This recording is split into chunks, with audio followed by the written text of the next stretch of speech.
looks to be an exciting day for little ones. It's particularly a special back-to-school day for pupils at Noordgesig Primary in Soweto. The school is opening for the first time since being completely rebuilt.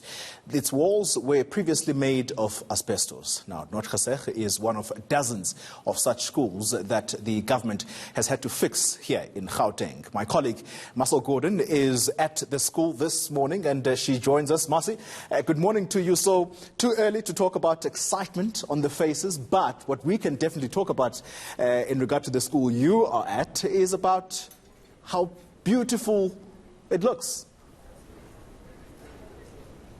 Absolutely, Koli, and it's not too early at all. There have been small groups of children making their way in, bouncing with energy, shoulders back, and not just is this the beginning of a new school year and all the excitement that comes with it, but also they are able to come to a school that is brand spanking new. So you don't just have that new school year smell, you actually have a new school smell here. And as you can see behind me, a row of just some of the classrooms that will be opening their doors to primary school kids for the very first time. And quite a story to tell here in Noordgesig. Obviously a very old part of what from the 1950s and 60s is known as Soweto. Noordgesig has been here since the 1930s. I'm told that this primary school has been established in the 1950s, and of course in the years of the around 2000s, as people became more aware of the dangers of asbestos, and especially asbestos fibers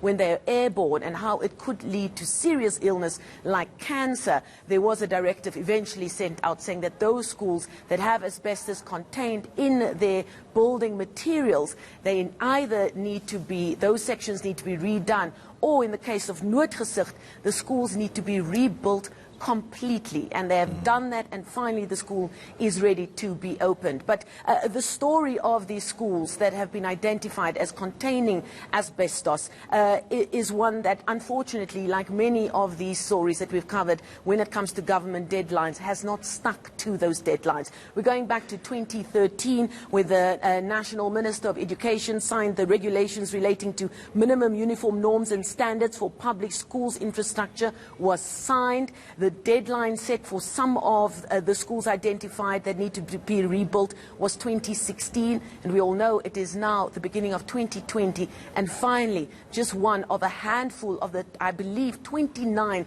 identified asbestos schools in Gauteng is finally being opened. So a very exciting day for the community in Noordgesig, but unfortunately a story of government deadlines that were just not met in time. Yeah, the other headache here in Gauteng specifically, Marcel, is got to do with the online system where children are unable to be placed, well, some of them at least. Absolutely, Koli, and I feel like those of us who have covered this year in and year out, you almost get to a point where you want to pull out your hair, because it just seems to be the same narrative, the same story of even more frustrated parents who have been told that this is a new digital era, it's a new system that's going to make life easier, but it seems it's just made life quite frustrating for many who have depended on finding computers to log on to follow the instructions given every year, year in, year out, since the system was implemented by Panyazala Sufi and his team, saying this is what you need to do, these are the deadlines you have to meet. And here we are at the beginning of the year, and again we're hearing reports from various parts of the province that system has frustrated them in trying to get their kids placed, or indeed also we're hearing, especially if you follow some of the front page news stories, we're hearing in places like Acacia where children have not been placed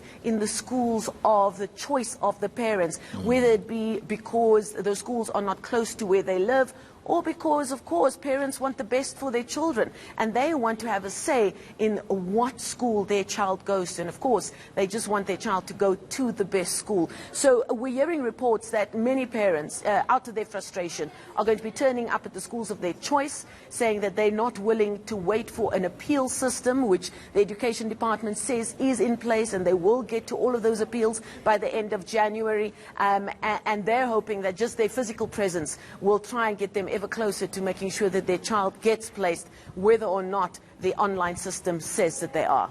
Yeah, despite his best efforts, Panyazile Sufi has a tough time ahead of him. Thank you very much, Marcel Gordon.